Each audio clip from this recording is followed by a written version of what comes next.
Hey, what's up guys? This is Ben here, and I'm here to bring you an upper body and core mass and strength building workout that you can do in your own home. All that you're going to need for equipment is 2 chairs and some type of stick. I use a broomstick in this video. So as you can see here, our first exercise is going to be pike push-ups. We're bringing our feet up onto an elevated surface and pressing our head straight down into the ground, almost like doing an assisted handstand push-up. What else you'll realize here is I'm keeping my core nice and tight, and I'm trying to bring my hips as high into the air as possible. We're going to be supersetting that with normal push-ups. So the push-up can be a very challenging exercise if it's done correctly. So what we're going to do that correctly is we're going to keep our core nice and tight, and we're going to lean as much of our weight over those wrists as possible, as you can see me doing here. I'm also going to fully press the ground away and protract my shoulder blades at the top of this motion. As you can see on all these movements, I'm going slow and controlled. We want to accentuate that eccentric motion and try to make that eccentric component of the movement at least 2 to 3 seconds on all of these moves.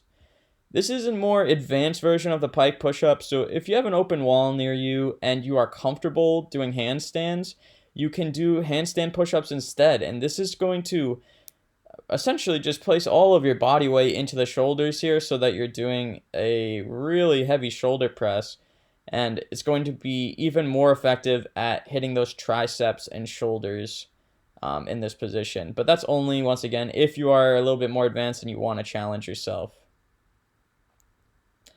So after the chest and the shoulders, we're moving into the back. This is where you're going to need a little bit of equipment. I set up these 2 chairs here with a broomstick across the top, and we're going to do some rows. If you notice here, I am bringing my shoulder blades together before each rep. That's just so I can engage my lats and really make this motion a lot more effective at hitting the back here. I'm also lowering down with control each time. If you guys have access to a pull-up bar, I would highly recommend going with pull-ups instead here, but rows can be just as effective at hitting the back.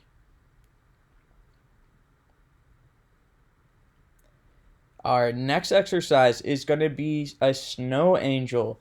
So with the snow angel, I'm bringing my hands out in front of me, thumbs facing up, and then as I bring those hands behind, I'm rotating my hands so the palms are facing the ceiling. I'm also going to lift my chest up here and squeeze my glutes. And this is going to be really effective at hitting the traps and all of the muscles in your upper back and posterior shoulder.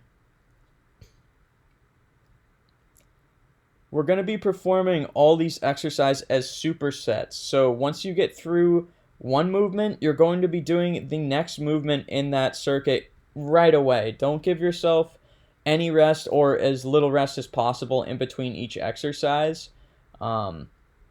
If you're looking for a little bit more description of the sets and reps, I would look down in the description of this video. That's where they're going to be if you are interested in seeing how many sets and reps you should be doing of all these exercises.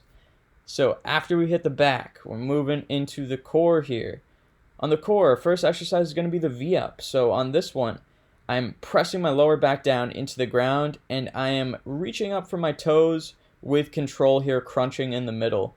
This is going to be a great one to hit all the ab muscles on the front of your abs, and we are going to be supersetting this with a little bit of obliques afterwards.